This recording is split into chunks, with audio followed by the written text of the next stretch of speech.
Welcome to A1 TV Telugu news. నేను భువన. Details చూద్దాం. కృష్ణా జిల్లా గుడివాడ గుడ్లవల్లేరు మండలంలో PCC అధ్యక్షురాలు షర్మిల ఉపాధి హామీ పథకం పరిరక్షణ యాత్రలో పాల్గొన్నారు. కౌతవరం గ్రామ సెంటర్లో రచ్చబండ నిర్వహించి కార్మికులు రైతులతో ముఖాముఖి మాట్లాడి వారి సమస్యలు తెలుసుకున్నారు. ఉపాధి హామీ చట్టాన్ని కాంగ్రెస్ ప్రభుత్వం సక్రమంగా అమలు చేసింది.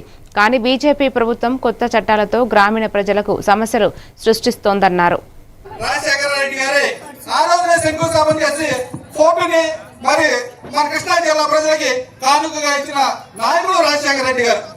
ఆ విధంగా టీడీపీ అధికారంలో ఉంటే టీడీపీ కార్యకర్తలు ఇచ్చుకుంటారు, పేదవాళ్ళకైతే రావు.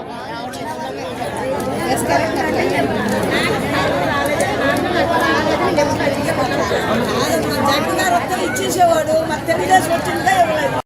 నేను మాట్లాడతాను లేదా మా PCC అధ్యక్షురాలు షర్మిలా రెడ్డి గారు కూడా మాట్లాడతారు. అర్జెంట్ అక్కడ వెళ్ళి ఇవ్వమా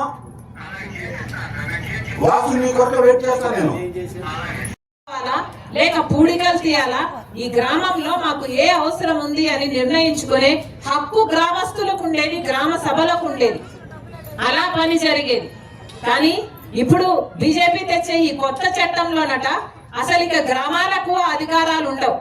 అంటే గ్రామస్తులు నిర్ణయించుకోరు, గ్రామ పెద్దలు నిర్ణయించరు ఏ పని జరగాలి ఉపాధి హామీలో పనికి వస్తాయన్నమాట. ఇది ఎక్కడి న్యాయం? ఎందుకు ఇలా మారుస్తున్నారు చట్టాన్ని అని డిమాండ్ చేస్తుంది కాంగ్రెస్ పార్టీ. అంతేకాదు, ఇది వరకు చట్టంలో కాంగ్రెస్ పార్టీ తెచ్చిన కరువు పని చట్టంలో అయితే పూర్తి నిధులు డబ్బులు ఏదైతే పేదవాళ్ళకు డబ్బులు వెళ్ళాలో ఆ డబ్బులు మొత్తము కేంద్ర ప్రభుత్వం పెట్టుకునేది. కొత్త చట్టం వస్తుందట, 125 రోజులు ఇస్తారట. గత సంవత్సరము చంద్రబాబు గారు ముఖ్యమంత్రిగా ఉన్న గత సంవత్సరంలో మన రాష్ట్రంలో 100 రోజులు కూడా ఇవ్వలేదు.